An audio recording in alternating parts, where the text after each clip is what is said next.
Namaste.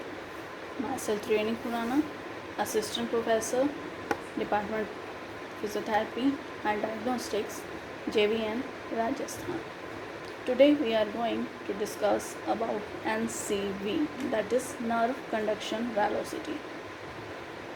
Nerve Conduction Velocity test is used to assess nerve damage and dysfunction, also known as a nerve conduction study. The procedure measures how quickly electrical signals move through your peripheral nerves. Peripheral nerves are located outside of brain and along spinal cord. These nerves help control muscles and experience the senses. Healthy nerves send electrical signals more quickly and with greater strength than the damaged nerves. The NCV test helps differentiate between an injury to nerve fiber and an injury to the myelin sheath protective covering surrounding the nerve. It can also help differentiate between nerve disorder and a condition where a nerve injury has affected the muscle. Making these distinctions is important for proper diagnosis and determining course of treatment. NCV test can be used to diagnose a different number of muscular and neuromuscular disorders, including GB syndrome, carpal tunnel syndrome, Charcot-Marie-Tooth disease, herniated disc disease, chronic inflammatory neuropathies or polyneuropathies, sciatic nerve problem, peripheral nerve injury. If doctor suspects have a pinched nerve, they may recommend an NCV test. An electromyography test is often preferred alongside NCV test.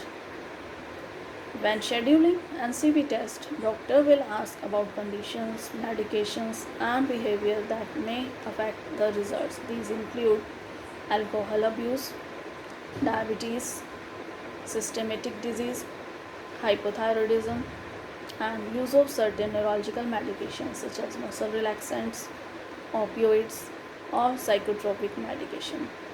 It is also important for doctor to know if patient have a pacemaker. The electrodes used in the NCV test may affect the electronic impulses of medical device. Stop using any lotion or oil on skin a few days before the test, as these creams can prevent the electrode from being properly placed on the skin.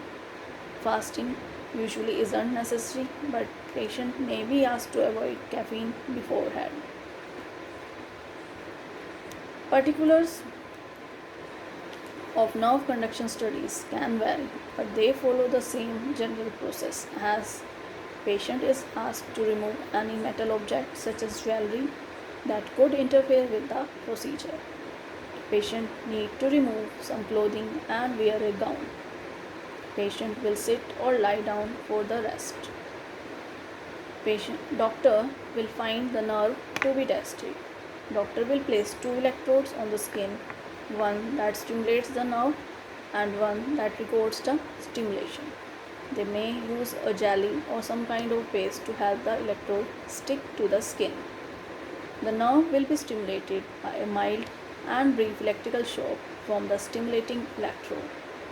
One common test example stimulates nerve in the finger and records the stimulus with an electrode near the wrist. The entire test may take 20 to 30 minutes. The sensation may be uncomfortable, but it typically isn't painful. Doctor may want to perform the test in more than one location.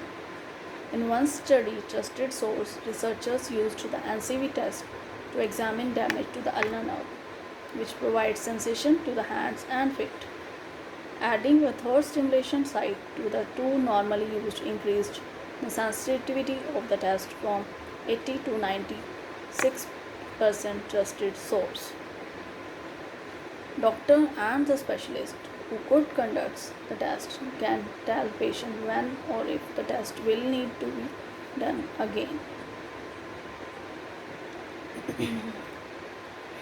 One advantage of an NCV test is that considered an objective measurement trusted source of a health of a nerve compared to the subjective reports of pain or poor functioning.